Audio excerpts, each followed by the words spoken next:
The words landed with the quiet precision of a skilled surgeon's cut, and I stood frozen, my hand on the doorknob of my daughter's bedroom. But Grandma Vivian says Mom isn't sophisticated enough to help with our business club project anyway. My 15-year-old Chloe's voice drifted through the door, followed by my 13-year-old son Liam's quick, uncomplicated agreement. I'm Emily, and until that exact moment, I thought I was navigating motherhood and marriage reasonably well. I hadn't finished my tech degree years ago, choosing instead to work full-time to put my husband, David, through medical school while raising our children. I'd managed the household with strategic efficiency, juggling school schedules, meal planning, volunteer commitments, and the endless, unpredictable demands of raising two bright, active kids. I was the invisible hand that kept our busy family machine running smoothly. Yet, somehow, David's mother, Vivian, had managed to plant the idea in my children's minds that I lacked some essential quality: intelligence, sophistication, ambition, a knack for anything beyond the domestic sphere. It was a rotating target, but the underlying message was always the same: I wasn't quite enough. Your mother simply has a knack for the finer points of strategy, dear. Vivian had purred over artisanal cheese and a shockingly expensive bottle of wine just last week at our strained Sunday dinner, her eyes fixing on me with that cool, assessing gaze. David inherited it from her, of course. Such a shame not everyone has that kind of mind. Chloe's project on market disruption really needs someone with depth, someone who understands the levers of power, the intricacies of global finance, not just simple concepts. David had suddenly found the intricate pattern on the antique rug fascinating, his fork hovering over his imported prosciutto, as usual. He never challenged his mother. Never. It was a silent agreement, a lifetime of avoiding conflict that left me feeling exposed and unsupported. Actually, I helped Chloe brainstorm some of the initial ideas for her project. I'd offered, trying to keep my tone light, to bridge the gap Vivian was determined to widen. We talked about disruptive technologies in healthcare. Vivian had waved a dismissive hand, her elaborate rings catching the light, sparkling with a cold fire. Oh, Emily, anyone can throw out ideas. That's easy. A monkey can throw things. We're talking about structuring a compelling argument, identifying key metrics, projecting long-term impact, understanding investor psychology. The kind of thinking that elevates you beyond just simple concepts. Practical tasks are valuable, of course, but they don't require strategic vision. Now, hearing my children, the two people I had sacrificed so much for, echo her judgment, something inside me snapped. It wasn't just Vivian's condescension anymore. It was the insidious way it was creeping into my own home, shaping my children's perception of me. I pushed open the door, my heart aching but a slow burn building in my chest. Is that what you really believe? Both kids startled, turning from the scattered papers and diagrams of Chloe's project. Chloe's face flushed, a mixture of guilt and youthful defiance. Liam fiddled with a complex-looking robotics kit on the floor, avoiding my gaze. Well, you didn't finish your degree, Mom, he mumbled, echoing a narrative he'd clearly heard before. And Grandma Vivian says you're more focused on home things than big-picture stuff, like business strategy. I walked into the room, the familiar scent of teenage energy and ambition filling the air. I sat on the edge of Chloe's bed, looking at their earnest faces. Do you know why I didn't finish my tech degree? I asked softly. They looked at me blankly, shaking their heads. It had happened before they were old enough to remember, a story I hadn't dwelled on. Because David had a chance to get into that accelerated medical program at a top university earlier than we expected. It was an incredible opportunity, but it was expensive. We couldn't afford the tuition, living expenses, books, everything on one part-time job while I finished my degree. I chose to work full-time in administration at a busy firm, pulling in a steady salary, managing our finances down to the penny, keeping us afloat so he could chase his dream.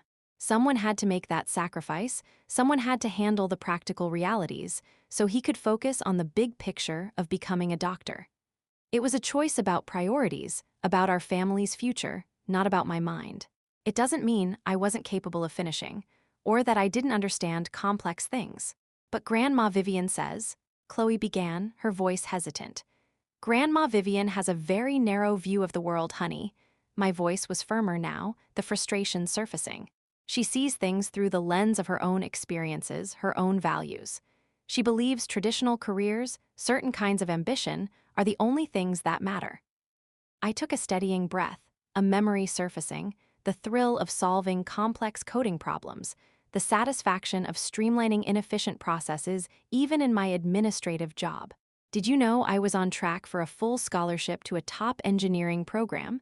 I was fascinated by systems, by logistics, by solving complex problems through elegant design. Their eyes widened. This detail had never come up in casual conversation, buried under years of everyday life. "Mom, why didn't you ever tell us that?" Chloe asked, her defiance softening into genuine curiosity, a flicker of admiration in her eyes. "Because it was a path I chose not to take, and I've never regretted putting our family first, putting your father's dream and your needs ahead of my own career ambitions," I said. It was true. I didn't regret it. But hearing Vivian diminish my contributions, hearing it echoed by my children, that stung.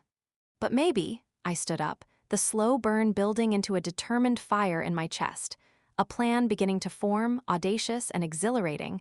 Maybe it's time for some changes around here. Maybe it's time I reminded everyone, including myself, exactly what kind of mind I have, what I'm capable of when I put my mind to it. That evening, the simmering resentment boiled over in our bedroom, the quiet tension of the day finally erupting. "Your mother has to stop undermining me in front of the children, David," I said, my voice tight with suppressed anger. "The things she says, the way she implies I'm not smart enough, not ambitious enough, it's affecting them. It's affecting how they see me."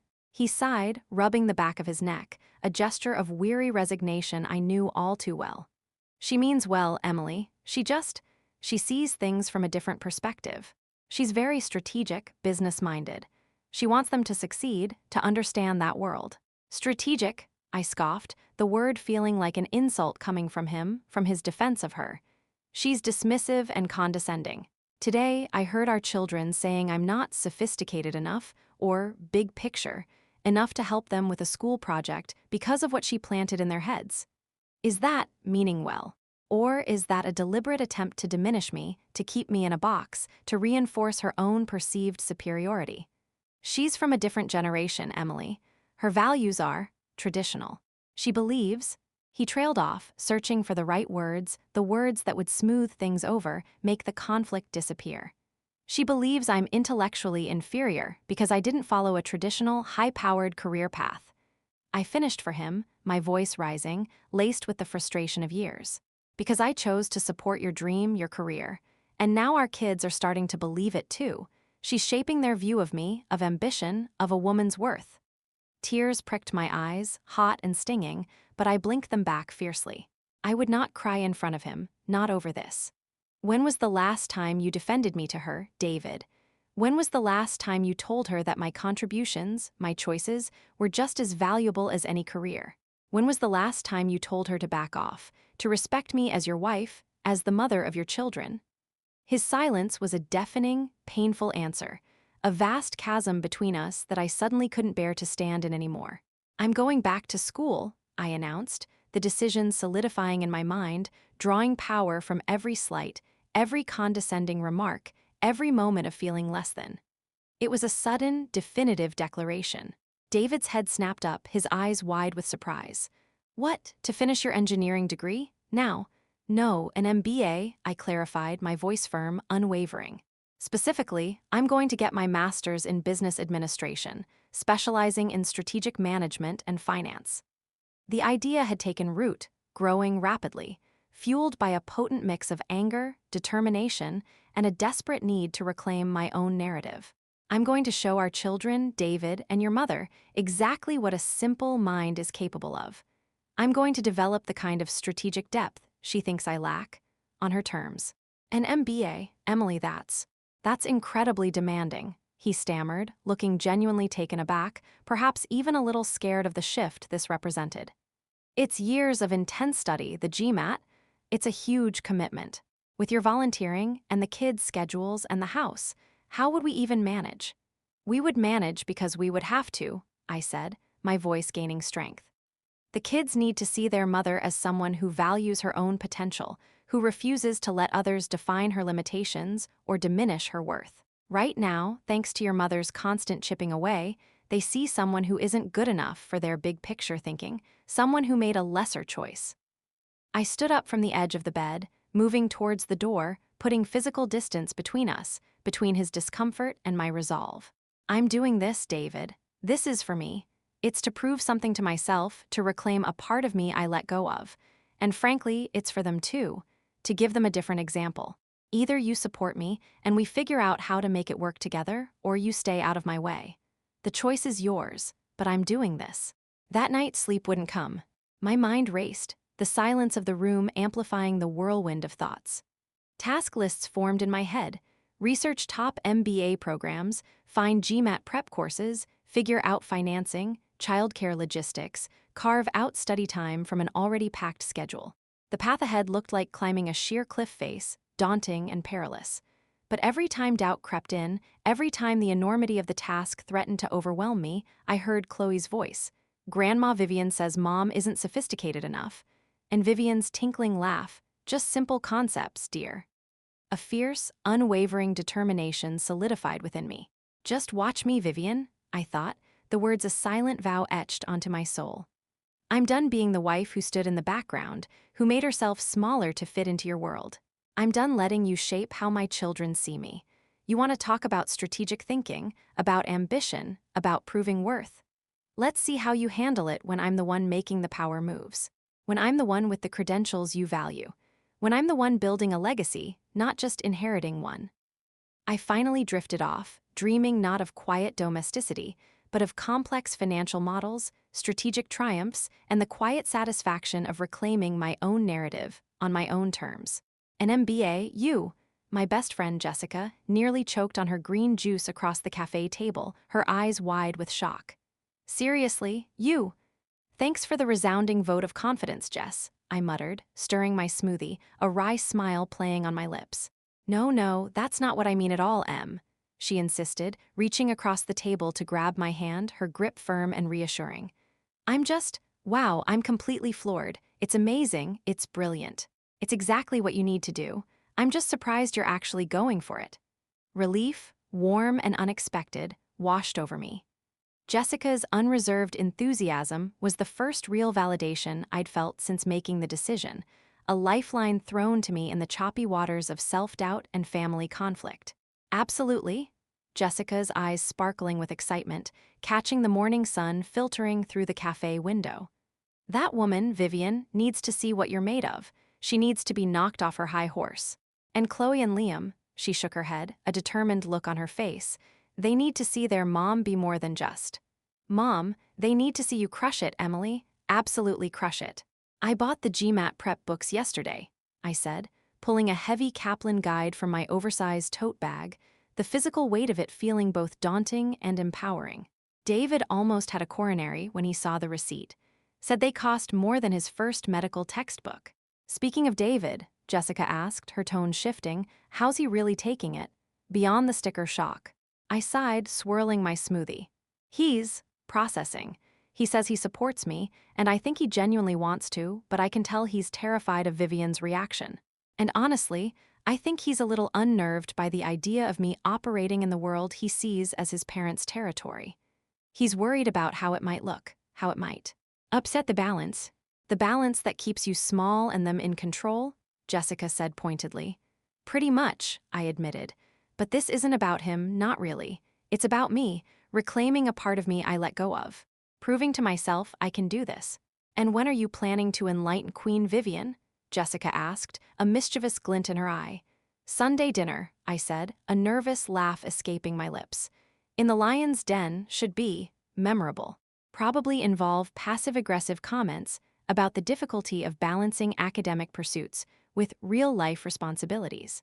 Okay, you have to call me immediately after, Jessica said, leaning forward eagerly. Every single detail. I need to live vicariously through this. The dreaded Sunday arrived all too soon, marked on my calendar like a battle date. I'd spent the week immersed in GMAT prep, the challenging logic puzzles and quantitative problems, a welcome distraction from the building anxiety. It felt like flexing muscles I hadn't used in years, and to my surprise, I was actually enjoying it. It was a different kind of problem solving than managing a household or mediating sibling disputes, but it felt intellectually stimulating, rewarding. Vivian's perfectly polished black sedan pulled into our driveway at exactly 6 p.m., precisely on time, and almost militaristic adherence to schedule. "Something smells rustic," she commented, sweeping past me in a cloud of expensive perfume, her eyes subtly appraising my outfit. "It's a slow-cooked lamb stew," I replied, my voice carefully neutral, resisting the urge to point out that rustic implied warmth and flavor, qualities often missing from her meticulously curated life. "A family recipe, mine actually." "Ah, nice to embrace simplicity sometimes, I suppose. A comforting choice." She patted my arm condescendingly, as if praising a child's crayon drawing. I took a deep breath, counting to 10 in my head, reminding myself of my purpose. Tonight wasn't about seeking her approval, it was about asserting my own agency. During dinner, the conversation revolved around David's demanding medical practice, the long hours, the complex cases, and Chloe's already impressive academic achievements. Her acceptance into an elite summer program, her perfect GPA. I contributed where necessary, but mostly I listened, waiting for the right moment. I waited until the main course was finished, until everyone was relaxed, sipping water or reaching for seconds before dropping the bombshell. "I have some news," I announced, my voice clear and steady, cutting through the polite hum of conversation. The clatter of silverware against china paused. Vivian looked at me with mild curiosity, perhaps expecting news of a new volunteer commitment or a successful bake sale. "Oh, delightful, dear," she said, offering a polite, strained smile. "Finally decided to get certified in something? A cooking course, perhaps flower arranging? Something relaxing to fill your time now that the children are older." "An MBA," I clarified, taking a slow, deliberate sip of water, meeting her gaze directly across the polished surface of the dining table. "I'm studying for the GMAT right now and applying for programs specializing in strategic management and finance for next fall. I've already started some preliminary coursework online." Vivian's laughter was immediate and sharp, like breaking glass in the quiet room. It wasn't a sound of amusement, but of pure, unadulterated disbelief and scorn. "An MBA, darling, that's ambitious, certainly, perhaps overly so. It requires a certain intellectual rigor, a mind for complex systems, strategic thinking, high-level analysis, qualities that are, perhaps, not suited to everyone's natural inclinations." She paused, her eyes assessing me with a familiar, dismissive air, the message clear. "You don't have what it takes. Know your limitations, Emily dear. There's no shame in being domestically inclined, in supporting your husband's career from the home." "Mom," David warned, his face paling, recognizing the danger in the air. But she waved him away with a flick of her wrist, her focus fixed on me. "I'm simply being realistic, David. I admire Emily's spirit, but it's important to be practical, to understand where one's strengths truly lie. Lacking strategic depth, not suited to intellectual rigor, like you implied." The words were out before I could fully censor them, fueled by years of suppressed frustration and the raw sting of her dismissal. I felt a surge of defiant energy, a refusal to be polite any longer. "Whereas you just complaining last week about struggling to understand the quarterly financial reports for David's medical practice, Vivian, asking him to translate the financials into plain English because you found them terribly confusing?" The temperature in the room plummeted, the air growing thick with unspoken tension. Vivian's face tightened, her smile vanishing completely, replaced by a look of cold fury. "How dare you, Emily? That is a private matter. I built a successful investment portfolio through shrewd decisions. I understand business perfectly well." "You understand investing based on advice, perhaps," I countered, my voice rising slightly, laced with the cumulative frustration of years of feeling invisible. "But true business strategy, financial analysis, managing complex operations. I helped put David through medical school, Vivian. I managed our household finances, balanced budgets on a razor's edge, kept everything running smoothly while working a full-time job and raising 2 children. I navigated student loans, living expenses, unexpected costs. Maybe that's a different kind of strategic thinking, one you're not sophisticated enough to recognize because it didn't involve fancy boardrooms or stock tickers. I raised a successful son who became a doctor. She interrupted, her voice sharp, trying to regain control of the narrative. A brilliant man who understands the world in a way that, who I supported every step of the way, financially and emotionally, so he could focus on his studies. I finished for her, my voice ringing with a newfound power. And now it's my turn. My turn to focus on my own intellectual potential, to pursue my own ambitions. My children need to see that it's not just their father or their grandmother who possess the capacity for strategic thinking or big-picture ideas. Chloe, who had been watching the exchange with wide, astonished eyes, suddenly spoke up, her voice clear and unexpected. Mom's been acing practice tests, Grandma Vivian. She showed me some of the logic puzzles from her books. They're really hard, like coding problems, and she solves them faster than I can figure them out. Vivian turned to her granddaughter, her expression instantly shifting back to one of condescending sweetness, though her eyes remained cold. Chloe, darling, that's very sweet of you to say. But there's a vast difference between practice tests and the realities of a demanding MBA program at a top university.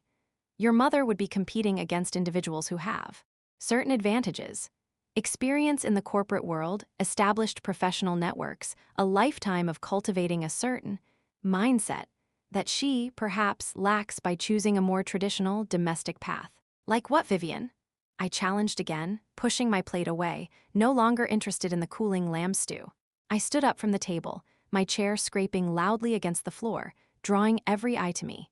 What exactly are these advantages I'm lacking? A trust fund that allows one to pursue ventures without worrying about failure. A family name that opens doors regardless of qualifications. Or just your unwavering, condescending approval. Please, enlighten us all.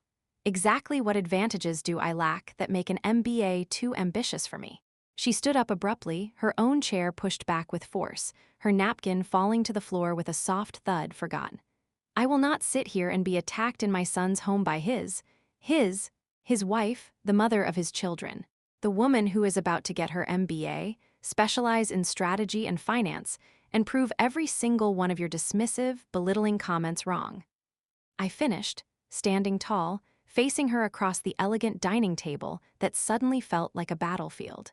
This is absurd, she spat, her face contorted with fury, turning to David. David, are you going to allow this? Your wife is humiliating me. She's insulting me in your own home. David looked between us, his face a picture of profound conflict. His loyalty to his mother warring with a dawning realization of the depth of her cruelty and the strength of my resolve. He slowly, deliberately, set down his fork, the sound tiny but significant in the tense silence. Actually, Mother, he said, his voice quiet but firm, his gaze finally meeting mine, I think Emily will make an excellent candidate for an MBA program. I'm proud of her for pursuing this. The silence that followed was absolute, broken only by the frantic ticking clock on the mantelpiece. Vivian's mouth opened and closed, no sound coming out, her expression a mixture of shock, disbelief, and wounded pride.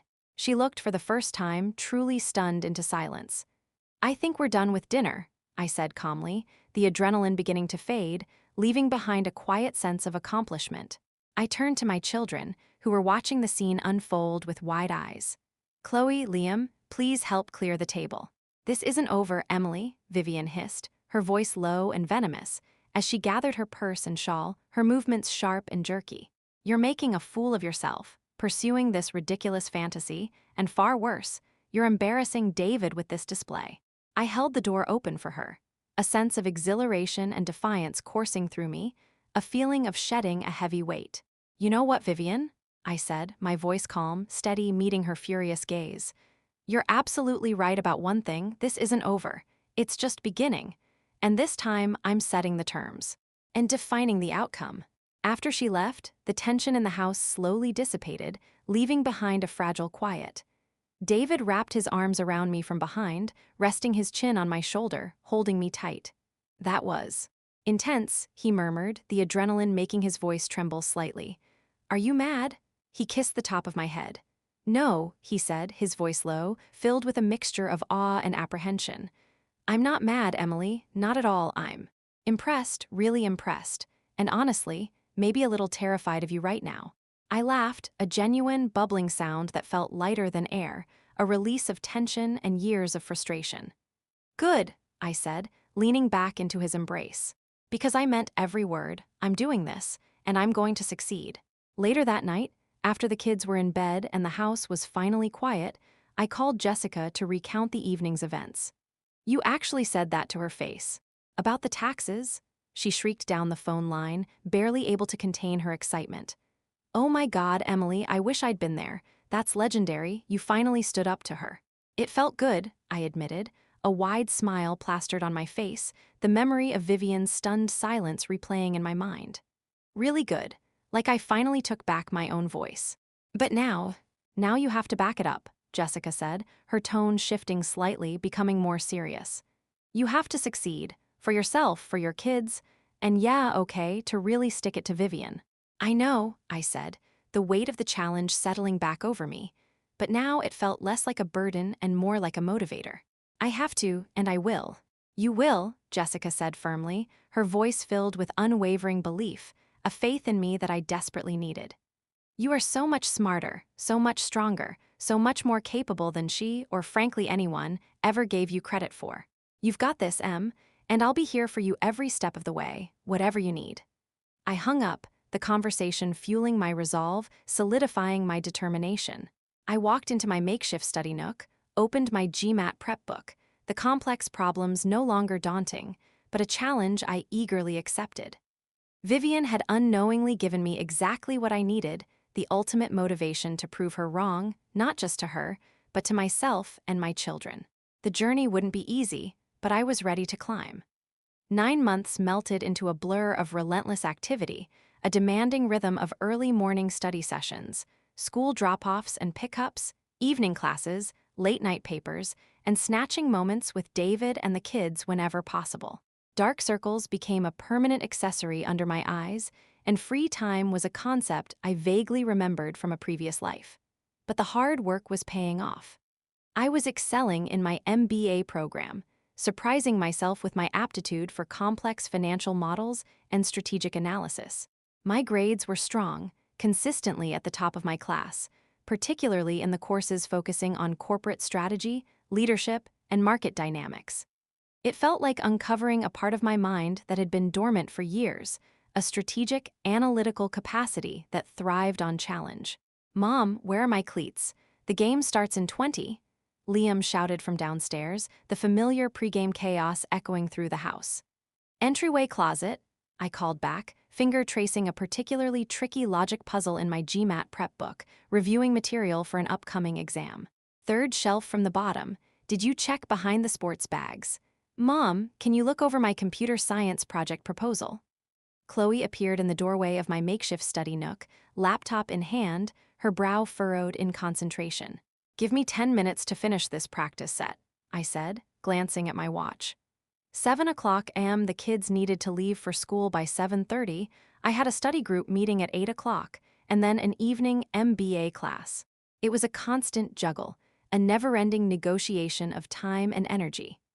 "I still don't get how you do this, Mom," Chloe said, pulling up a chair and peering over my shoulder at a complex financial model on my laptop screen, part of a project for my finance class. "It's like a different language, all these numbers and formulas." I smiled, closing the laptop for a moment, turning my attention to her. "It's just a different kind of puzzle, honey. Once you learn the rules, once you understand how the pieces fit together, you can solve anything. Like coding, isn't it? Just a different syntax, a different logic." The doorbell rang unexpectedly. I opened it to find Vivian standing on my porch, impeccably dressed as always in a tailored suit, carrying a perfectly wrapped gift box, likely another passive-aggressive offering, a token meant to signify her continued presence and subtle judgment. "I thought I'd swing by and see the children before school," she announced, sweeping past me into the foyer in a cloud of expensive perfume, her eyes subtly appraising my outfit, my harried expression, the stack of books on the nearby table. "Give you a little extra time for your books. All this studying must be terribly time-consuming." The way she said "your books" and "studying" made them sound like frivolous hobbies, indulgences I pursued instead of fulfilling my real responsibilities. That wasn't necessary, Vivian, I started, feeling the familiar prickle of annoyance, but Liam was already bounding down the stairs, backpack bouncing, interrupting before I could finish. Grandma Vivian, are you driving us? Awesome. Can we stop for breakfast? Of course, darling, anything you want. She shot me a thinly veiled look of triumph, a quick, victorious smile. Unlike some people, I prioritize quality time with my grandchildren, making sure they have a good start to their day. I bit back a sharp retort, reminding myself of the conversation with my therapist about choosing my battles. My focus needed to be on completing my degree, on building my future, not on engaging in petty skirmishes. Fine. Kids, have a good day at school. Text me when you get there. After they left, I threw myself into my studies, the slight stinging of Vivian's barb fading as I lost myself in market analysis, competitive strategy frameworks, and the intricate details of corporate finance. The university library had become my sanctuary, a place where I was Emily, the MBA student, defined by my intellectual pursuits and growing competence, not by my roles as wife or mother, or by my mother-in-law's persistently low opinion. One afternoon, while deeply engrossed in a complex case study on a hostile takeover, a distinguished-looking older gentleman who often volunteered at the library approached my table. He had a kind face, intelligent eyes that seemed to see more than most people. "Emily, isn't it?" he asked, his voice kind, recognizing me from my almost daily presence. "I'm Professor Evans. I used to teach business strategy and finance here before I retired. I've noticed you're here almost every day, always focused, always working diligently." "Yes, Professor," I replied, a little surprised that he knew my name. "Your dedication is evident," he said, pulling up a chair. "Are you finding the material challenging, stimulating?" "It's a lot, but I'm finding it incredibly rewarding," I admitted. "Especially the strategy modules and the financial modeling. It feels intuitive in a way I didn't expect." He smiled, a genuine, encouraging smile. "Good, you have a knack for it, Emily. I've overheard you discussing concepts with your study group a few times. You have a practical, insightful way of thinking. You cut through the noise and get to the core of the problem." He leaned forward, lowering his voice slightly, a conspiratorial tone. "I have something for you if you're interested. Some old textbooks, case studies. They're a bit dated, of course, the specific examples have changed, but the fundamental principles of strategy, finance, leadership, they're timeless. Might give you some added perspective, a deeper understanding." "Professor, that's incredibly generous," I said, touched by his offer, by his belief in me. "But I haven't even finished the program yet. I have so much to learn." "But you will finish," he said with a knowing look, his eyes twinkling. "And you'll excel. I see it in you, Emily. You have the drive, the intelligence, the perseverance, and," he winked, "something to prove. A fire that motivates you. The best strategists, the most effective leaders, they often have something to prove. It hones their edge." Later that afternoon, as I was reviewing notes from Professor Evans's material, already seeing new connections and insights, my phone buzzed. A text from David. "Mom called. Says she's worried about the kids. Says they seem unsupervised and a little wild because I'm not home during the day and you're always studying." My hands trembled with frustration as I typed back. "They have a full-time nanny here when I'm in class or studying outside the house, David. And they're teenagers, not toddlers who need constant hovering. Tell your mother to focus on her own life and stop trying to micromanage mine." "I'm handling it." "I know, I told her that," he replied quickly, tried to deflect, "just wanted you to know what she's saying." She also mentioned Liam's math grade dropped slightly. He got a B+ on one quiz, apparently. He got a B+. I corrected internally, fuming. It was one quiz. He has an A in the class overall. "I'm helping him with the homework tonight," I texted back curtly, closing my eyes for a brief moment, taking a deep breath. It was a constant battle, a war of attrition fought with passive aggression and veiled criticism. I was about to put my phone away, needing to regain my focus, when another text came through from an unknown number. It was a screenshot of a social media post Vivian had made posted not on her public profile, but on a private neighborhood forum I wasn't part of. It was a thinly veiled lament about the changing times, where some mothers prioritize personal ambition and self-fulfillment over their children's fundamental needs and emotional well-being.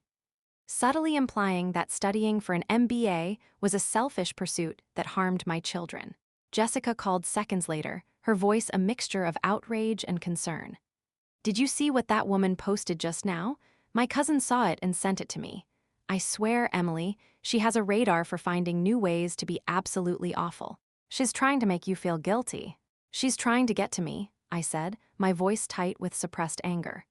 "Trying to make me doubt myself, make me feel like a bad mother, make me choose between my education and my kids. Trying to push me back into that box she thinks I belong in. Don't let her." Jessica's voice was fierce, a much-needed injection of defiance. "You are killing it, Emily. You are doing something incredible. Don't let her get in your head." "How's the studying going?" "Really, beyond the Vivian-induced rage." "Good, really good, actually," I admitted, forcing myself to focus on the positive. "Professor Evans just gave me a stack of his old strategy books today. He thinks I have a knack for it. It feels like this is what I was supposed to be doing." Professor Evans, the legendary Professor Evans from the B School, the one who practically wrote the book on corporate strategy. "That's huge, Emily. That's incredible validation." Jessica paused, her tone shifting, becoming thoughtful. "Hey, speaking of strategy, want some interesting info about your mother-in-law?" "What kind?" I asked, a sense of foreboding and curiosity mingling in my gut. "My cousin still works at the country club," Jessica said, lowering her voice slightly. Vivian's name came up in conversation. Apparently, things aren't as rosy as she makes them seem. She's been late with her membership dues the last 2 quarters. That's not like her at all. She's usually meticulous about maintaining appearances. "Really?" My mind immediately went to Vivian's perfectly manicured exterior, her effortless display of wealth.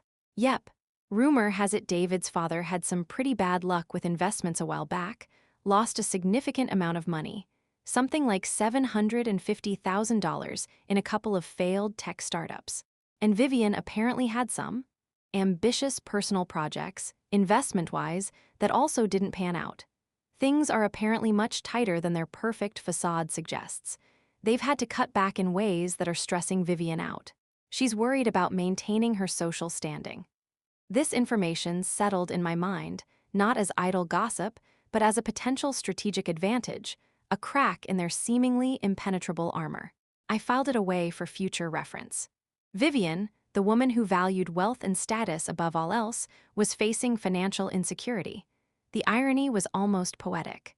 That evening, I helped Liam with his B+ math homework while dinner simmered on the stove. Chloe sat at the kitchen counter, immersed in her computer science project, coding away. "Mom," she said suddenly, without looking up from her screen, "I told Grandma Vivian she was wrong about you." I paused, putting down my pen, my heart swelling. "What do you mean, honey?" "She called yesterday," Chloe said, turning to look at me, her expression open and honest. "And she asked about my project, and then she asked if you were still holed up with your books, and if I felt like you were neglecting us. I told her that's ridiculous. I told her you're still here for us, helping us, cheering us on. You're just tired a lot because you're working so hard. And that you're showing us that being smart and ambitious isn't just for dads or for people born into families with old money. I told her you're showing us it's never too late to learn new things, to challenge yourself." Chloe finally smiled, a small, proud smile. "I told her I was really proud of you." Tears, real tears this time, pricked my eyes. "Oh, sweetheart," I whispered, my voice thick with emotion. "Thank you, that means more to me than you know." "Yeah," Liam added from the table, not looking up from his math homework, his voice muffled but clear. "And you explain this stuff way better than Grandma Vivian does. She just makes it sound boring." I laughed, tears streaming down my face now, a mixture of emotion and sheer exhaustion.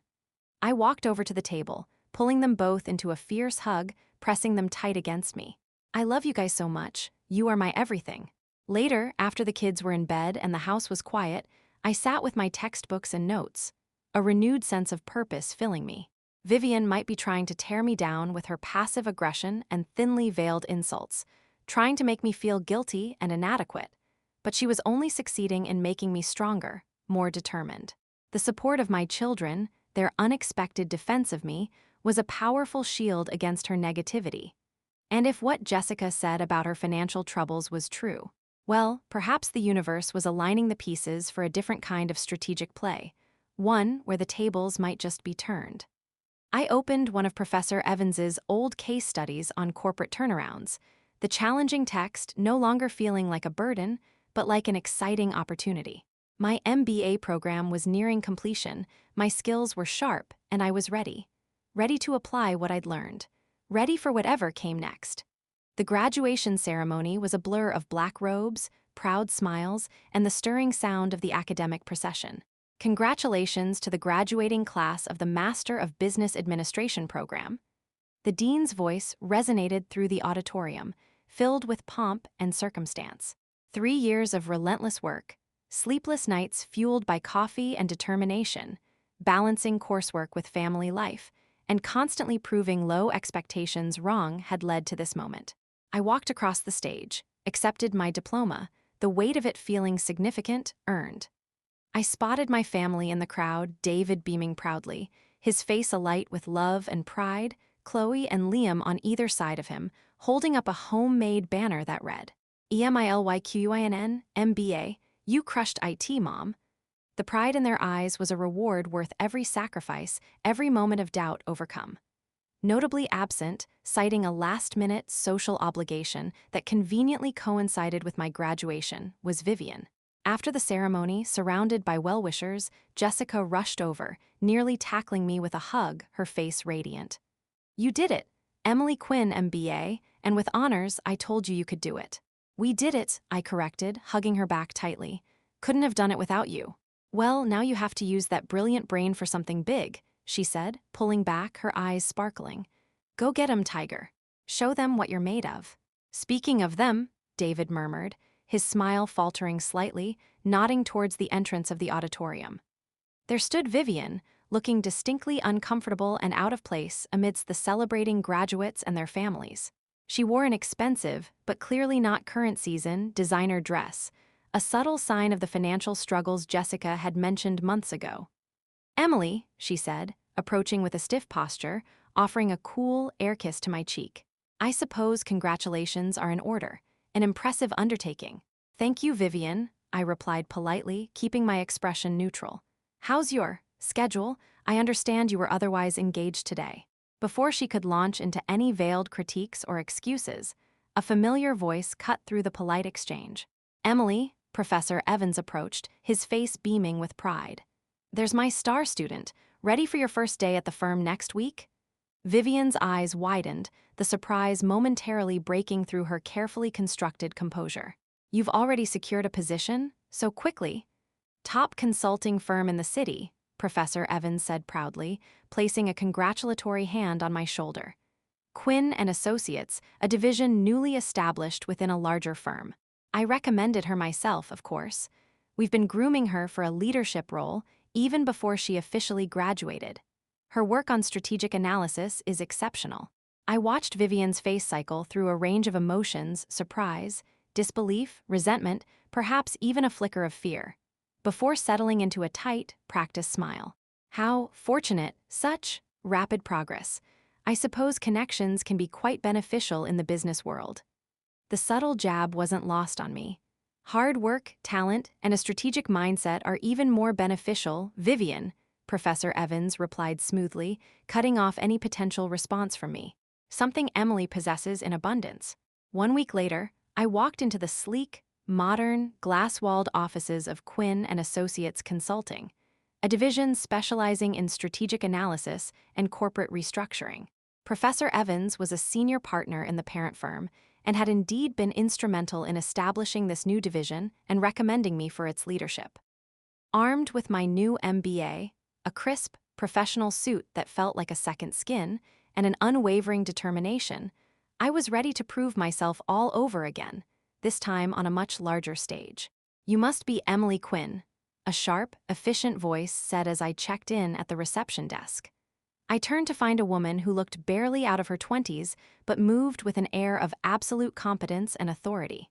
She wore a perfectly tailored power suit that probably cost more than my first car. I'm Sarah. I'll be showing you around. I'm the senior consultant in your division. Professor Evans has told us a lot about you. Her tour felt less like an introduction and more like an assessment, her eyes missing nothing. So, you're Professor Evans's protege. Started the MBA program later than most, I understand. Must be nice having connections pave the way straight into a director role.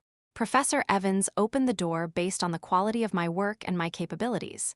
I replied firmly, meeting her gaze directly, refusing to be intimidated. I earned my place here, Sarah, through hard work and demonstrable results, just like everyone else. She gave a small, skeptical smirk that didn't reach her eyes. We'll see about that. The next few months melted into a demanding, exhilarating blur of complex client problems. Late nights analyzing data, intense strategy sessions with my small but highly skilled team, and navigating the subtle politics of a fast-paced, high-stakes consulting firm. Sarah, initially, seemed determined to test my limits, assigning me the most challenging tasks, questioning my decisions in meetings, watching for any sign of weakness or inexperience. But I channeled my years of dealing with Vivian's constant scrutiny and low expectations into handling Sarah's challenges with grace, professionalism, and a quiet, relentless competence. I delivered results, I built a strong team, and I proved that my non-traditional background had equipped me with a unique and valuable perspective on problem-solving and leadership.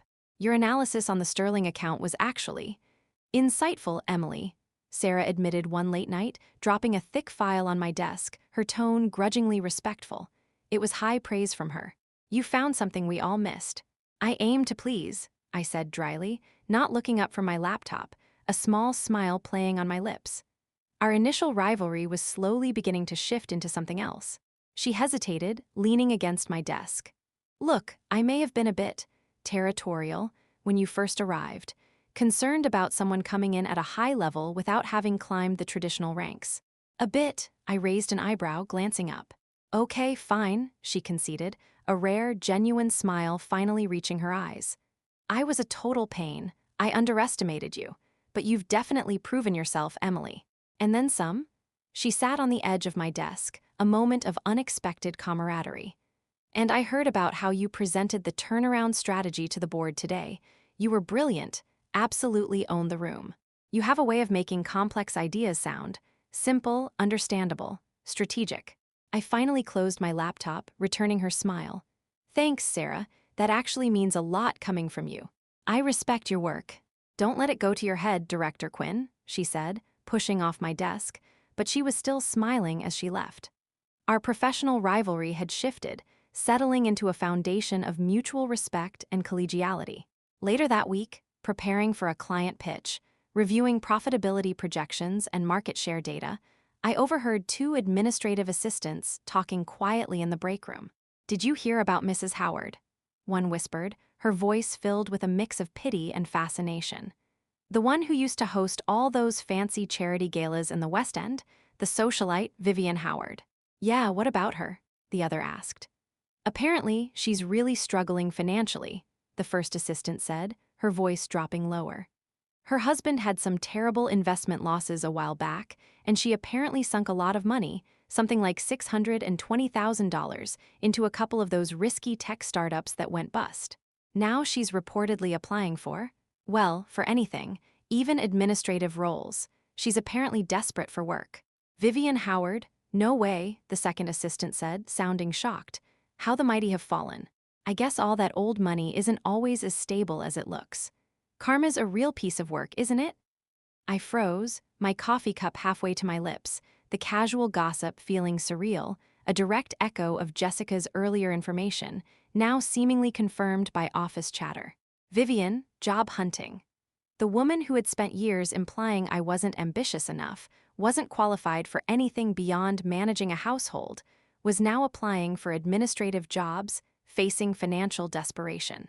The irony was almost overwhelming. Emily, Professor Evans appeared in my doorway, his expression serious. Got a minute, in my office. He got straight to the point, closing the door behind us. The senior partners are very impressed with your performance, Emily. More than impressed, actually. You've exceeded all quarterly projections by 40% in your first quarter. Your strategic vision, your leadership of the team, your ability to land significant clients and deliver results. It's undeniable. He leaned forward, his voice low and confidential. "The board has approved the proposal. We want to make it official. We're making you a full partner in the main firm, effective next quarter. You are the director of Quinn and Associates, with full autonomy over hiring, operations, and division strategy. It's a significant role, Emily." He slid a formal proposal outlining the partnership terms across his desk. "Think about it. The financial projections for your division are outstanding, projecting $1.5 in revenue growth over the next year alone." I stared at the proposal, the numbers on the page blurring slightly. Full partner, my own division, hiring autonomy. After years of being dismissed, underestimated, it was real. And then the overheard conversation about Vivian's job search flashed in my mind. The desperation, the administrative roles. "Actually, Professor," I said, looking up from the proposal, "I don't need to think about the partnership offer. I accept. But I do have a strategic proposal for staffing the administrative team in my division." I paused, gathering my thoughts, a plan forming rapidly, audacious, and perhaps a little wicked. "I understand we have an opening for an executive assistant role, assisting Maria and the team." He nodded, looking curious. "Yes, we've been interviewing candidates. I think I know the perfect person for the job," I said, a slow smile spreading across my face. That evening, I shared the news with David over dinner. "Full partner, David, my own division, Quinn and Associates, effective next quarter." He hugged me tightly, lifting me slightly off the ground, his face beaming with pure, unadulterated pride. "Emily, that's incredible. I'm so proud of you. I knew you could do it." "There's more." I told him about the autonomy, the hiring decisions I'd oversee for the expanding division. "You have to do it, Mom," Chloe chimed in from across the table, her eyes shining with excitement. "You'd be in charge. You'd be the boss of your own company." "Speaking of bosses," David said carefully, his smile faltering slightly, his expression shifting to one of apprehension, "my mother called today. She's still looking for work. Asked again if I knew of any openings. She mentioned she was even looking at administrative positions just to stay busy." I stared at the proposal on our kitchen counter, the formal language of partnership and strategic growth stark against the domestic backdrop of our dinner table. Vivian's face flashed in my mind again, the dismissive smiles, the condescending tone, the casual cruelty she had inflicted over the years, chipping away at my confidence, at my perceived worth. An idea, audacious and perhaps a little wicked, solidified into a concrete plan. "Actually," I said, picking up the proposal, "I might know of something. A perfect fit for someone with her unique skill set. We're hiring administrative staff for the executive assistant pool in my new division. It requires someone highly organized, meticulous, with a knack for managing complex schedules and personalities." David looked at me, his brow furrowed with concern, a mixture of relief and apprehension in his eyes. "You'd hire Mother for an administrative job after everything?" I met his gaze, the decision firm in my mind.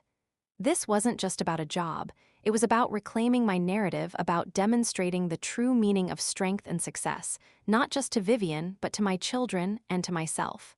"Let's just say," I said, my voice low and steady, a hint of steel beneath the calm, "I'm curious to see how she handles working for someone she so thoroughly underestimated. For someone she deemed too simple for the big picture. For someone who built their own success rather than inheriting it."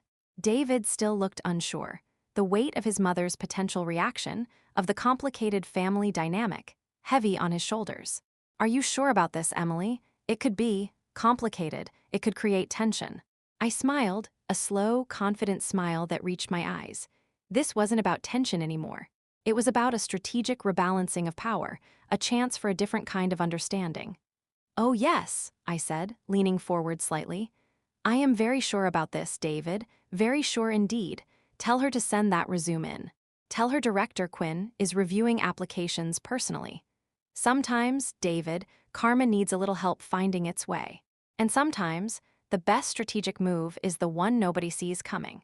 Mrs. Howard is here for her interview, my administrative assistant, a bright and efficient young woman named Chloe, not my daughter, a different Chloe," announced through the intercom, her voice carefully neutral, suppressing any hint of curiosity. "Send her to conference room C," I replied, maintaining my composure, a sense of calm focus settling over me. And please ensure Sarah conducts the initial screening interview. I'd like her assessment first. I wanted Sarah, the sharp, no-nonsense consultant who had initially challenged me, to handle the first interaction. She would be professional, objective, and wouldn't pull any punches. I walked over to the one-way glass wall of my spacious corner office, looking down into the conference room. Vivian entered, looking noticeably less polished than her usual impeccable self. She wore a suit that was likely expensive, but looked dated, definitely not from the current season. A subtle but visible indicator of her changed circumstances. Her usual confident stride was replaced by a hesitant, almost nervous energy. "Mrs. Howard," Sarah greeted her professionally, standing as Vivian entered the room, a folder containing her application materials in her hand. "Thank you for coming in today. Please have a seat." "Thank you for seeing me," Vivian replied, her voice lacking its usual imperious tone. The transformation was striking. She looked ordinary, vulnerable. "I understand you're looking for administrative staff." "Yes, for the executive assistant pool supporting our consulting teams," Sarah confirmed, sitting down, her posture relaxed but attentive. "The director is quite particular about who joins her team, as the role requires discretion, efficiency, and a proactive mindset." Sarah glanced down at Vivian's resume again, a hint of something unreadable in her expression. "I see you haven't worked in a traditional office environment before, Mrs. Howard." "I've managed numerous large-scale charity events," Vivian began, her posture stiffening slightly, attempting to project confidence, "and overseen household staff for decades. That requires considerable organizational skill, managing budgets, coordinating schedules, handling complex logistics. We're looking for professional experience, Mrs. Howard." Sarah interrupted politely but firmly, her tone unwavering. "Paid positions, with verifiable references from former employers." Vivian shifted uncomfortably in her seat, her hands clenching in her lap, a gesture I recognized instantly. "No, not in a formal capacity, but I assure you, I am a quick learner, highly adaptable. My skills are transferable." Sarah made a note on her pad. "The position requires a high level of proficiency with modern office software scheduling platforms like Calendly and Google Calendar, CRM databases for client management, cloud-based document management systems like SharePoint and Dropbox. Are you familiar with those?" I use email and manage online calendars for personal appointments," Vivian replied, her voice a little strained, navigating unfamiliar territory. I had to suppress a laugh. How many times had she mocked my reliance on technology, on things she deemed beneath her? "Will also require professional references," Sarah continued, flipping a page on her notepad. "Individuals who can speak to your work ethic, your ability to collaborate in a team environment, your punctuality, your ability to take direction. Would my country club membership committee?" "Former employers, Mrs. Howard." Sarah cut in again, her tone coolly professional, unwavering. "Individuals who can verify your paid work history, though I understand you've had to adjust your social engagements recently. Perhaps redirect some of those membership fees." Vivian's face flushed, the color rising from her neck. "My financial situation is private." "Not when you're seeking employment with us, Mrs. Howard," Sarah replied, her voice calm but firm. "We conduct thorough background checks on all potential employees, including credit histories and public records. Transparency and discretion are key values at our firm." I watched Vivian's shoulders slump slightly, the weight of her changed circumstances, the undeniable truth of her need, laid bare under Sarah's polite but relentless questioning. "I see," she said stiffly. "Well, perhaps this isn't the right fit after all." "Actually," Sarah consulted her notes, a faint, almost imperceptible smile playing on her lips. "The director specifically requested to meet you personally, Mrs. Howard. She reviewed your application and expressed interest. She'll be joining us shortly." Vivian's posture straightened, a flicker of her old pride returning, a palpable sense of relief washing over her. Clearly, she believed her social standing, her connection to David, might still hold sway, that a brief chat with the director would bypass the uncomfortable realities of a standard interview process and Sarah's pointed questions. She probably expected a sympathetic ear, a recognition of her status, and a job offered out of some sense of obligation or discretion. If only she knew exactly who the director was and the kind of discretion I had in mind. I gave them 5 more minutes, allowing Vivian to settle into that false sense of hope, picturing the moment the door would open and she would see me. My administrative assistant, Chloe, texted me. Mrs. Howard interview complete, Sarah exiting see all clear. Thank you, Chloe, I texted back. Send Mrs. Howard to my office. Director Quinn is ready. I walked from my desk to the door of my office, taking a deep breath, settling my composure. I was Director Quinn now, a professional, a leader. This wasn't just a personal settling of scores. It was about establishing the standards of my division, about demonstrating that competence and respect were non-negotiable. I opened my office door and stepped out, walking down the short hallway towards the waiting area. Vivian was standing near the window, looking out at the city skyline, perhaps contemplating her changed world. She turned as she heard my approach, her expression one of hopeful anticipation, likely expecting a sympathetic face, a familiar figure in this unfamiliar, intimidating corporate landscape. But as she saw me, the hope drained from her face, replaced by pure, unadulterated shock and disbelief. Her jaw dropped slightly, her eyes wide. Emily? That's Director Quinn here, Mrs. Howard, I said calmly, my voice steady, devoid of personal emotion. Please remember professional decorum in the workplace. Sarah, who had been waiting near the reception area, smirked openly, a silent cheer of support. This is your division? Vivian's voice was barely a whisper, the shock profound, her carefully constructed world tilting on its axis. Newly appointed, yes, I confirmed, walking into my office, gesturing for her to follow. Please have a seat. I closed the door behind us, the sound echoing in the quiet space. Once inside, the silence stretched, thick with unspoken history, years of resentment, and the undeniable reality of the present. I walked to my desk, sat down, and opened the file containing her resume and Sarah's interview notes. So, I began, my voice calm, professional, maintaining the distance of the director, not the daughter-in-law. You're interested in an executive assistant position with us, Vivian. I didn't know. I wouldn't have. She stood up abruptly, her hands twisting nervously in front of her, looking trapped. This was clearly a mistake. I should go. Why Vivian? I asked, my gaze steady, meeting her eyes directly. Because working for your daughter-in-law, the simple woman who you believed lacked strategic depth, is beneath you. Because it challenges the narrative you've so carefully constructed about yourself and about me. You're enjoying this, aren't you? She accused, her voice regaining a hint of its old sharpness, a flash of resentment in her eyes. Watching me squirm. Actually, I'm taking it very seriously, Vivian, I replied, my tone firm, professional. This is a high-performing consulting division, and every member of my team is crucial to our success. This isn't a social club or a charity committee. This is a workplace. And based on Sarah's interview notes and my own observations over the years, your skill set requires significant updating, and your attitude towards colleagues requires adjustment. I paused, allowing the weight of my words to land. Your financial situation is dire, Vivian, I stated plainly, referencing the information from the background check and Jessica's earlier report. Your investment advisor made some catastrophic choices. You lost a significant amount of money, over $600,000. In risky ventures, your personal assets are tied up, and your house is heavily mortgaged. You need employment. You need this job. Your desperation was evident in your application and in your interview. How dare you pry into my personal affairs? She gasped, her face paling again, a mixture of shame and anger warring in her expression. I dare because it's relevant to your application for a position that requires trust and discretion, I said, my voice still calm, factual.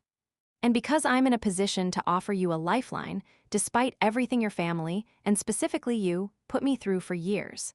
Unlike some people I know, Vivian, I don't believe in using power or connections to tear others down or to gloat over their misfortunes. My goal here is to build a strong team, and if you are capable of contributing to that, despite your past behavior, then I will consider it. That hit home. Her eyes flickered away, unable to hold my gaze. The executive assistant position is still available, Vivian, I continued, laying out the terms again, leaving no room for ambiguity. It's an entry-level role with a standard probationary period, a fair salary based on market rates and full benefits. But understand this. If you accept, you will be treated like any other employee. You will report to Maria, our lead executive assistant, a woman who has earned her position through years of dedication and expertise. You will follow her instructions precisely. You will be punctual, diligent, and respectful to every single member of this team, regardless of their age, background, or position. No special treatment, no exceptions. And if I refuse, she asked, her voice tight with wounded pride, clinging to the last vestiges of her old world. Then you can explain to David why his mother, the woman who valued ambition and achievement above all else, was too proud to accept a perfectly good job offer from his wife. The simple woman who somehow managed to get her MBA, become a director at a top firm, and offer her a lifeline when she needed it most, I said, my voice unwavering. The silence stretched, heavy with the weight of years of unspoken resentments and the undeniable reality of her situation. I watched her, waiting, seeing the internal battle play out on her face, her ingrained arrogance warring with her desperate need for employment, her fear of public failure. "You've changed, Emily," she finally said, her voice barely above a whisper, defeat etched in her expression. "No, Vivian," I said softly, shaking my head. "I haven't changed. I've always been capable of strategic thinking, of hard work, of achieving my goals. I've always been strong. You just never bothered to look past your own preconceptions, your own narrow view of what defines success or worth to see it. You were too busy trying to mold me into someone else, someone you approved of." Another long pause, the air filled with unspoken words, years of history. When would I start? "Monday, 8 o'clock sharp," I said, my voice returning to a professional tone. "You'll report to Maria, our lead executive assistant. She's incredibly competent, efficient, and will guide you through our systems and procedures. You'll learn our processes from her." "Maria," Vivian's eyebrow twitched, a flicker of her old disdain surfacing, though quickly suppressed. "But she must be decades younger than you." "Yes," I finished for her, a small, knowing smile touching my lips. "Welcome to the corporate world, Vivian. Age doesn't equal authority here. Competence, skill, and hard work do. You'll be learning from someone with expertise in the role you're seeking, someone who earned their way up." She stood again, smoothing her skirt, a semblance of her old dignity returning, though it felt fragile, a thin veneer over her vulnerability. "Very well, I accept, understood, 8 o'clock sharp, Maria." "Excellent, HR will email you the onboarding paperwork and details." I rose from the table, walking her towards the door of my office. "Oh, and Vivian?" I paused at the door, turning back to face her, my gaze steady. "The dress code here is business professional, every day, suits, not socialite ensembles, and comfortable shoes for being on your feet." I watched her face as she subtly calculated the cost of updating her wardrobe, the realization dawning that this was a real job with real requirements, not a charitable sinecure or a way to pass the time. "I'm sure you'll figure it out," I added sweetly, using her own words.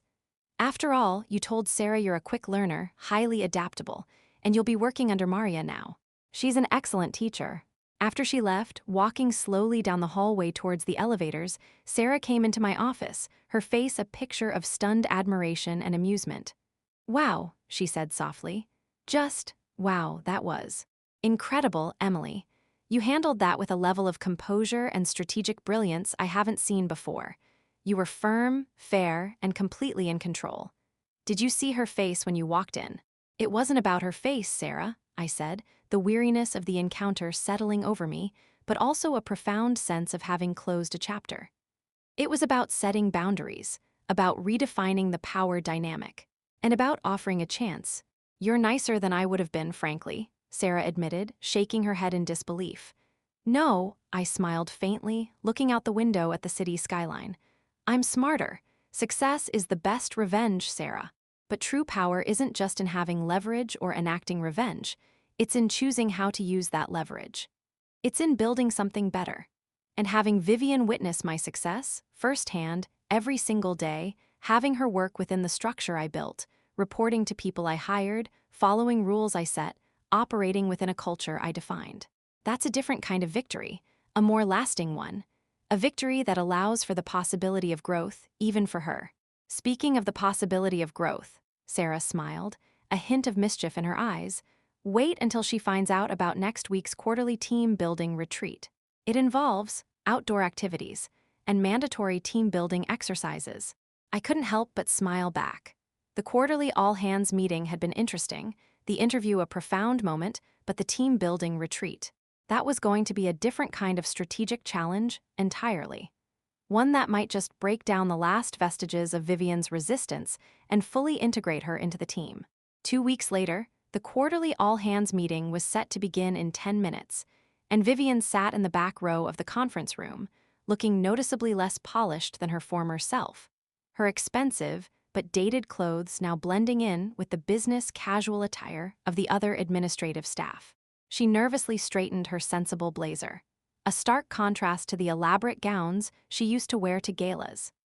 2 weeks under Maria's direct supervision, focused entirely on training in administrative systems, communication protocols, and workplace etiquette, had clearly been a humbling experience. Maria had been a firm but excellent mentor, patient but unwavering in her expectations. Vivian's initial resistance had slowly chipped away, replaced by a grudging acceptance and, at times, even a flicker of genuine curiosity about the work and the people around her. She had, remarkably, even apologized to Ben, a brief, awkward, but seemingly sincere apology. Today would be the real test, however, facing the entire company, seeing me in my role as director, and hearing about the division's success and her own place within it.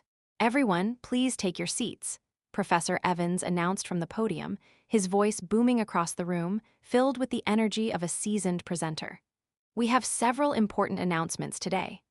I stood at the side of the conference room, observing the assembled staff, a mix of familiar faces and newer hires, all looking expectant. Sarah caught my eye from her seat in the front row and gave a small, supportive nod, a silent affirmation of our journey from wary colleagues to a strong leadership team. First, Professor Evans continued, his smile wide, addressing the room. "I am thrilled to announce that our new consulting division, Quinn and Associates, under the exceptional leadership of Director Emily Quinn, has exceeded all quarterly projections by a remarkable 40% in its first quarter. Emily's strategic vision, her innovative approach to client problems, and the dedication and hard work of her team have delivered outstanding results."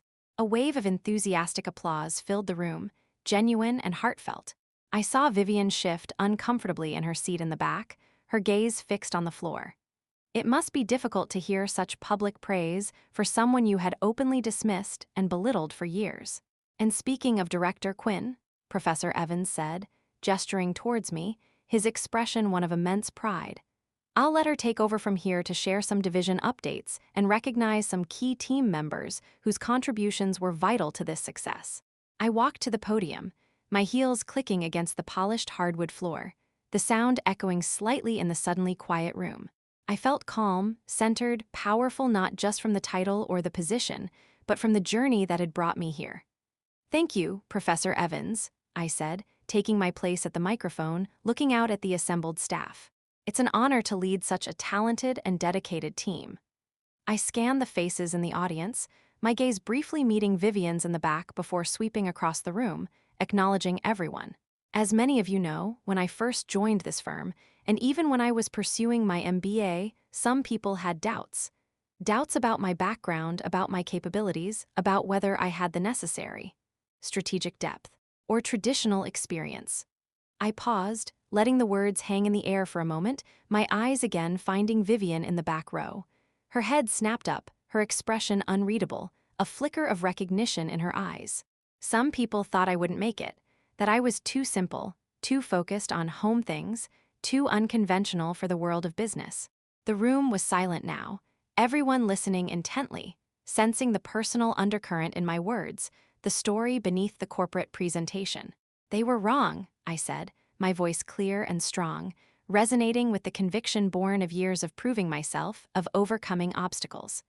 "Success isn't about where you come from, or who believes in you, or fitting into a predefined mold. It's about believing in yourself, about embracing new challenges, about adapting, about persevering, and about proving your worth through hard work, continuous learning, and demonstrable results." I opened my folder, shifting the focus to the positive announcements, the recognition of my team's efforts. Which brings me to today's recognitions. This division's success is a direct result of the dedication and expertise of the people in this room. Ben, I called out, spotting our young analyst sitting near the front. He looked startled, a little nervous. Yes, Director Quinn. Ben, your sharp analytical skills, your tireless work ethic, and your dedication have been absolutely invaluable to the team's success in the first quarter. Your work on the recent data modeling for the Sterling account was exceptional, providing key insights that directly contributed to closing the deal. Effective immediately, you are promoted to full analyst, with a corresponding salary increase. Ben's face broke into a wide, astonished smile, his eyes welling up slightly as colleagues around him offered congratulations and clapped him on the back. Vivian remained still in the back, her gaze fixed on me. Maria, I continued, looking at our lead executive assistant, my voice filled with genuine appreciation. Maria had not only managed the administrative operations flawlessly, but had also taken on the challenging task of training Vivian with patience and professionalism. Maria, your exceptional organizational skills, your calm efficiency under pressure, and your dedication to mentoring and guiding new team members have been absolutely critical to our division's smooth operation and overall success. The partners and I recognize your invaluable contributions and your leadership potential. Effective immediately, you are promoted to manager of administrative operations for the entire firm, overseeing all executive assistant and administrative staff across all divisions, with a significant raise and expanded responsibilities. Maria's face lit up, beaming, clearly thrilled and surprised by the promotion.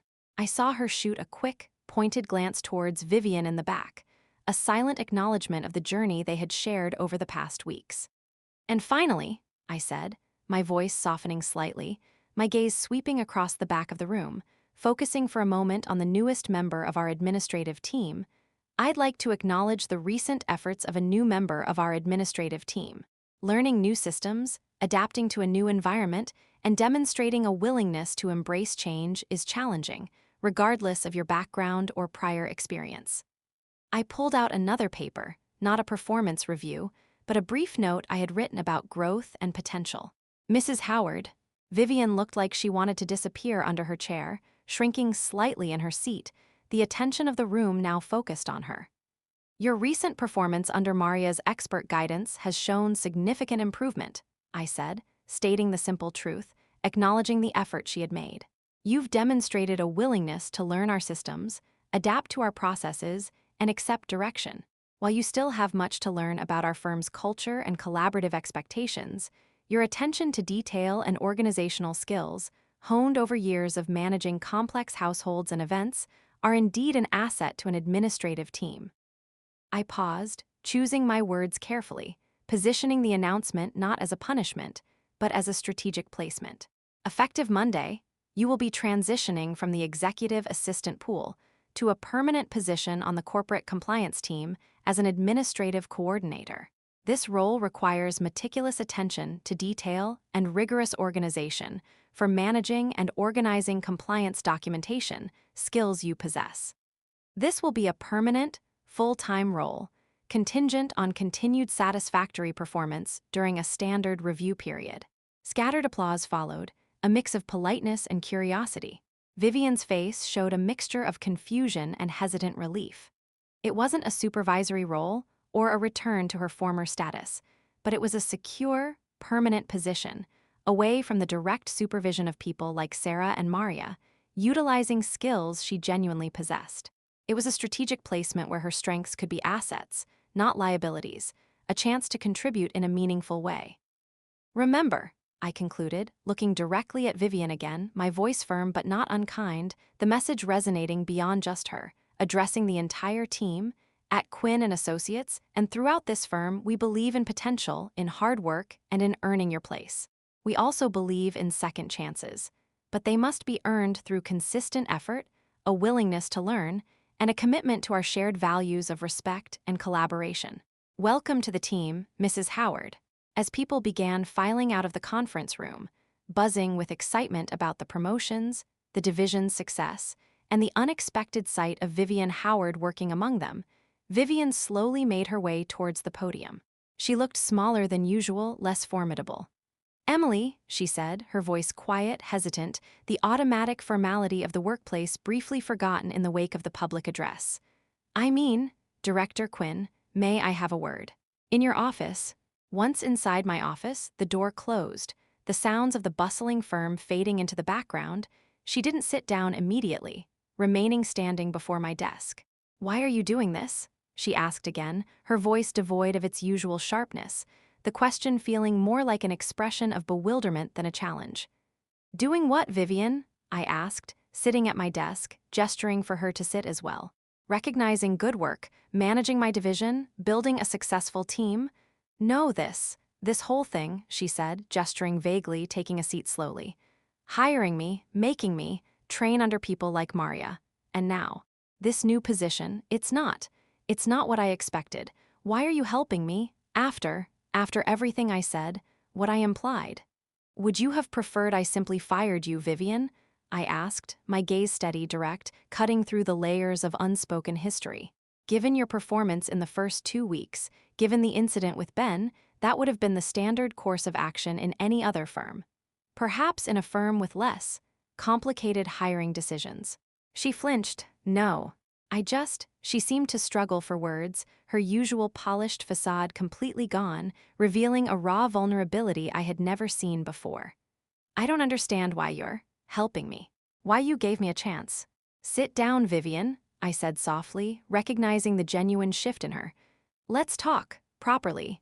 She sat, her posture less rigid than it had been in months, her hands no longer clenched. Do you remember what you said to me when I announced I was going back for my MBA? At David's house, that I should know my limitations, that I lacked strategic depth, that I wasn't cut out for that world. She nodded slowly, her eyes lowered, a look of shame on her face. Yes, I remember, I was wrong.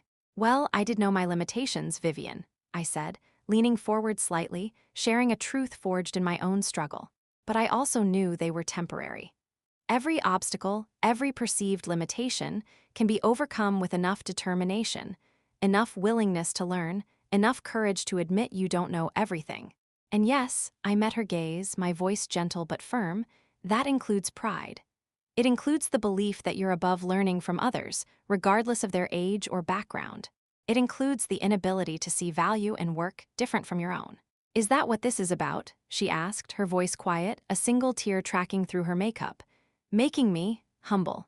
Making me understand what it's like to be underestimated, to start over, to walk in someone else's shoes. This is about showing you, Vivian, I said, my voice filled with a quiet conviction, that the very qualities you mocked in me, adaptability, resilience, a willingness to learn from the ground up, the courage to take a chance on a new path even when others doubt you, are exactly what you needed. And what you demonstrated, through your efforts with Maria, that you are capable of. It's about showing you that true strength isn't about being born into privilege or having a perfect image. It's about character, about effort, about growth. It's about building yourself up, not tearing others down. Tears appeared in her eyes, real tears this time, tracing paths down her cheeks, shedding the layers of pride and pretense she had worn for so long. I was wrong about you, Emily, she whispered, her voice thick with emotion, a raw confession. Completely and utterly wrong, about your capabilities, about your character, about everything. I know, I said softly, offering a tissue from the box on my desk. And I'm so sorry, for everything I said, what I implied, how I made you feel. I know that too, Vivian, I said, a sense of release, of healing, settling deep within me. The apology wasn't something I had demanded, but receiving it felt like a final piece falling into place. Your new position on the corporate compliance team starts Monday. It's a good fit for your skills. Focus on the work. Be open to learning, and be respectful to your colleagues. Give it your best. She nodded, wiping her eyes. Thank you, Emily. Thank you for this opportunity, for giving me a second chance. She stood up, her movements a little shaky, but her posture straighter, her gaze clearer than it had been in weeks. She paused at the door, looking back at me, a different kind of light in her eyes. The children, Chloe, Liam, they're so proud of you. Yes, I said, a warmth spreading through my chest, thinking of their banner, their smiles at graduation. They are, and they can be proud of you too, Vivian, if you let them. If you let them see what grace looks like in the face of adversity, What it looks like to learn, to adapt, to earn your place, even when it's not the place you expected to be. What it looks like to grow. After she left, walking slowly down the hallway towards the elevators, a folder tucked under her arm, ready to start her new role, Sarah came into my office, her face a picture of stunned admiration and relief. "Wow," she said softly. "Just, wow, that was something else, Emily. You handled that with, I don't even have the words. Strategic, compassionate, ruthless in the best possible way. Did you see her face at the end?" "It wasn't about her face, Sarah," I said, the weariness of the encounter settling over me, but also a profound sense of having closed a difficult chapter, of having faced a long-standing challenge directly and found a resolution that felt right. It was about her understanding, about her seeing the truth, about her acknowledging the past and having a chance to build something new. "Still," Sarah smiled, shaking her head in disbelief, "you're nicer than I would have been, frankly. After everything she's put you through, after all the times she probably made you feel small, I would have enjoyed that interview much, much more." "No," I smiled faintly, looking out the window at the city skyline. "I'm smarter. Success is the best revenge, Sarah. But true power isn't just in having leverage or enacting revenge, Sarah. It's in choosing how to use that leverage. It's in building something better. And having Vivian witness my success, firsthand, every single day, having her work within the structure I built, reporting to people I hired, following rules I set, operating within a culture I defined. That's a different kind of victory, a more lasting one. A victory that allows for the possibility of growth, even for her. It's about redefining what success means." "Speaking of the possibility of growth," Sarah smiled, a hint of mischief in her eyes, "wait until she finds out about next week's quarterly team-building retreat. It involves outdoor activities and mandatory team-building exercises." I couldn't help but smile back. The quarterly all-hands meeting had been interesting, the interview a profound moment, but the team-building retreat. That was going to be a different kind of strategic challenge entirely. One that might just break down the last vestiges of Vivian's resistance and fully integrate her into the team. Months passed, and the new dynamic settled into a rhythm. Vivian, while still navigating the complexities of the corporate world and the occasional technological hiccup, found her stride in the corporate compliance team. Her attention to detail, once a tool for maintaining a perfect facade, proved genuinely valuable in managing meticulous documentation and procedures. She was quiet, focused, and diligent, earning a quiet respect from her colleagues, even if her social interactions remained a work in progress. Maria, promoted to manager of administrative operations, thrived in her expanded role, overseeing the entire administrative staff with efficiency and a steady hand. Sarah continued to excel as a senior consultant, and Ben, the junior analyst, flourished in his new role. My division, Quinn and Associates, continued to exceed projections, a testament to the team's talent and our collaborative culture. The changes extended beyond the office. Vivian's financial situation, while still requiring careful management, stabilized. The need for employment had forced a shift in priorities, a shedding of expensive habits and social obligations that had previously defined her. She started spending more time with Chloe and Liam, not in a critical, scrutinizing way, but genuinely interested in their lives, their studies, their interests. She even helped Liam with his math homework sometimes, using her newfound appreciation for clear procedures and detailed processes to explain concepts. She had paid off over $100,000 in outstanding debts and was slowly rebuilding her financial stability. "Mom, can you look over my business school application essay?" Chloe asked one Saturday morning, spreading papers across my home office desk. It was a familiar request, one that filled me with a quiet pride. "Of course, sweetheart," I said, pushing my work aside, eager to help. "Let's see what you've got. I want to write about what inspired me to choose a path in business and strategy." She grinned, a familiar spark of ambition and intelligence in her eyes, a reflection of both her father and, I hoped, me. Guess who? Before I could respond, the doorbell rang. It was Vivian, arriving not in her old designer clothes or even her new business suits, but in comfortable, casual attire. She carried a stack of neatly organized corporate compliance reports, her work from the past week. "I hope I'm not interrupting," she said, noticing Chloe's application papers, her tone hesitant, not demanding. These reports needed your signature before Monday morning, Director Quinn. Perfect timing, actually, I said, standing up. Chloe was just working on her business school application essay. Vivian's face softened as she looked at her granddaughter, a genuine warmth in her expression. Oh, how wonderful. Following in your mother's footsteps, are you? That's a smart choice. And Dad's, Chloe added quickly, ever fair. But mostly Mom's. She showed me that strategic thinking isn't just about numbers and money. It's about solving complex problems and leading people with integrity. She showed me it's never too late to chase your dreams, no matter what anyone says. She showed us all that, Vivian said quietly, setting the reports on my desk. She looked at me, a genuine, respectful acknowledgement in her eyes, acknowledging the lessons learned. Mind if I take a look at your essay, Chloe? I've learned a thing or two about clear, effective communication and organizational structure on the compliance team. Maybe I can offer some suggestions. I watched as my daughter and mother-in-law bent over the application together, a scene that would have been utterly unimaginable just a year ago. Vivian, the former arbiter of sophistication, now humbly pointing out phrases that could be stronger, suggesting ways to articulate Chloe's experiences and ambitions more effectively, sharing insights from her own, newfound understanding of the practical business world. Chloe eagerly took notes, listening intently to her grandmother, recognizing the value in her input. Emily? Sarah's voice came through on my office line, urgent but not panicked. The Jensen account just hit a snag. Their legal team is raising objections to the proposed restructuring plan. It looks like they're trying to stall. I'll be there in 20, I said, gathering my things, my laptop, my notebook, my confidence. This was my world now. Vivian, can you help Chloe finish the essay? Based on what I've seen of your work on the compliance reports, I trust your judgment implicitly on refining complex language and ensuring accuracy. The look of surprise, followed by genuine gratitude and pride, on her face was a reward that surpassed any professional achievement or past validation I had ever sought. At the office, I found Sarah pacing, the tension palpable. They're threatening to walk, she reported.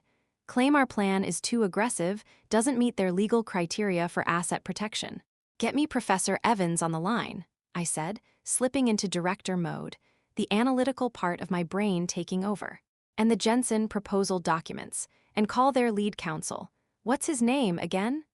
Actually, Sarah smiled, a hint of professional admiration and amusement in her eyes, it's their new lead counsel on this matter. Someone you know quite well, Emily. David called ahead to let me know he was representing them. The conference room door opened, and there stood my husband, David, looking sharp and capable in a suit, a briefcase in his hand. He wasn't just my husband anymore. In this context, he was opposing counsel.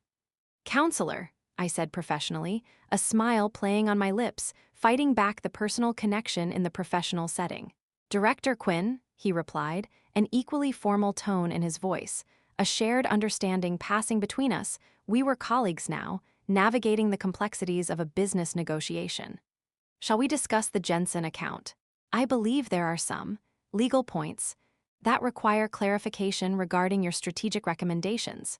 3 hours of intense negotiation later, with David representing the client's legal interests and me representing the strategic consulting side, we reached a hard-fought compromise that satisfied both parties, skillfully navigating complex legal requirements and strategic objectives.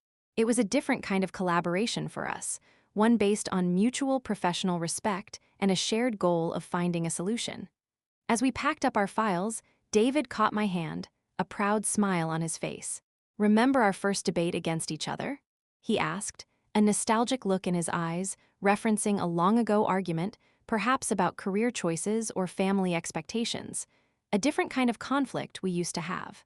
When I completely dismantled your argument, I grinned, recalling the early days of our intellectual sparring, how frustrating it used to be when he deferred to his mother. When you showed me just how far you'd come, Emily, he corrected, his thumb gently stroking my hand, his voice soft, filled with love and admiration. How much stronger and sharper you were than I, or frankly anyone, gave you credit for. I've never been more proud of you, or more. Well, let's just say I'm glad you're on my side now. Save it for home, lovebirds. Sarah called from the doorway, a knowing smirk on her face, reminding us that we were still at work. Emily, your mother-in-law just called. says she's heading over to your place.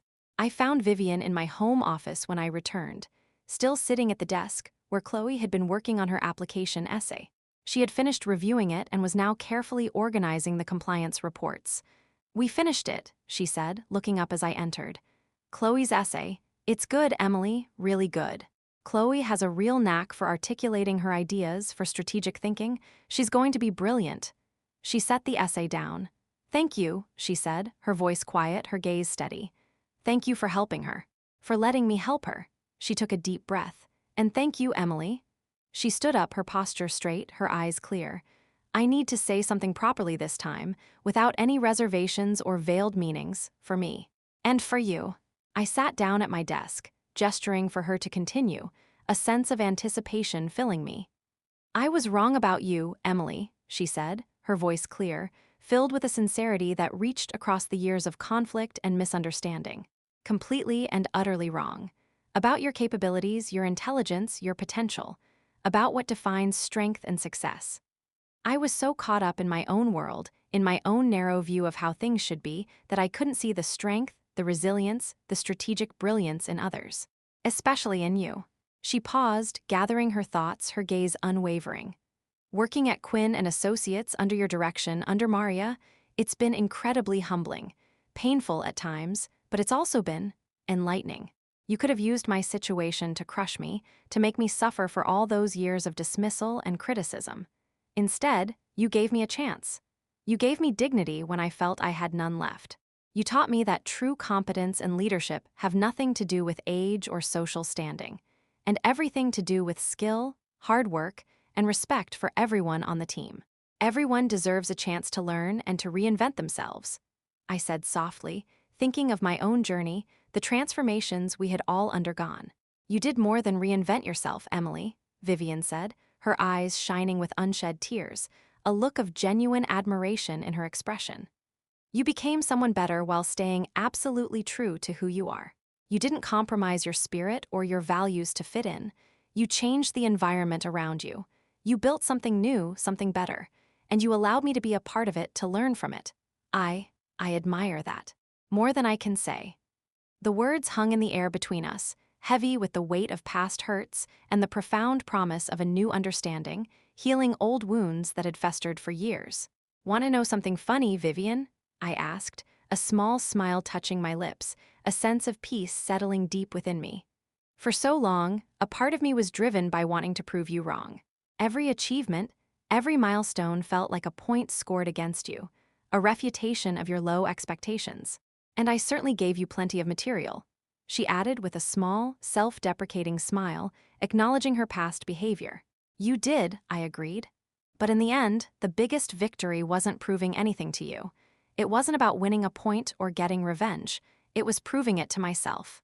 Finding peace with who I am, with the choices I made, with my own capabilities, independent of anyone else's opinion. And showing an old woman she still had a lot to learn," she said, her smile widening slightly, a shared moment of understanding. My phone buzzed on the desk. A text from Liam. "Got an A+ on my math test.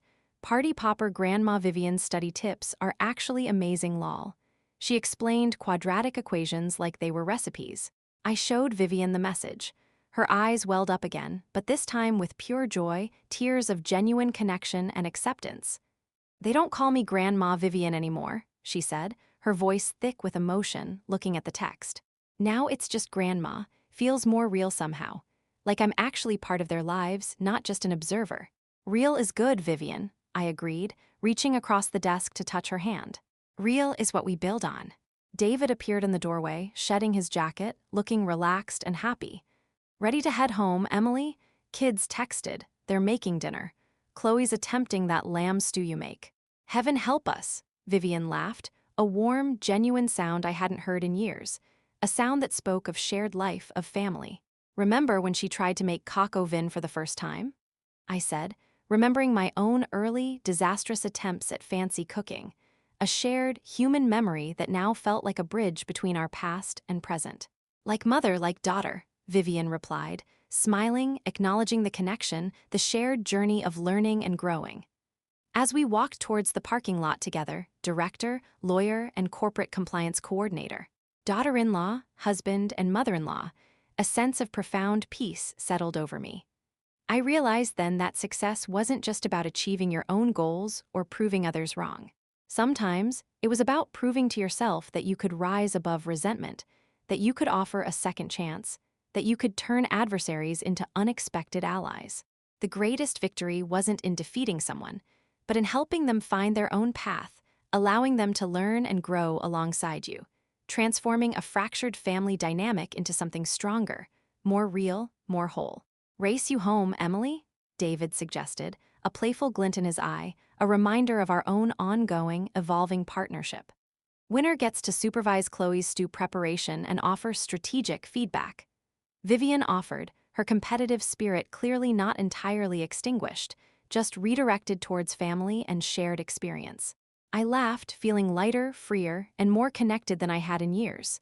The setting sun cast long shadows, but the path ahead felt bright with possibility. Game on.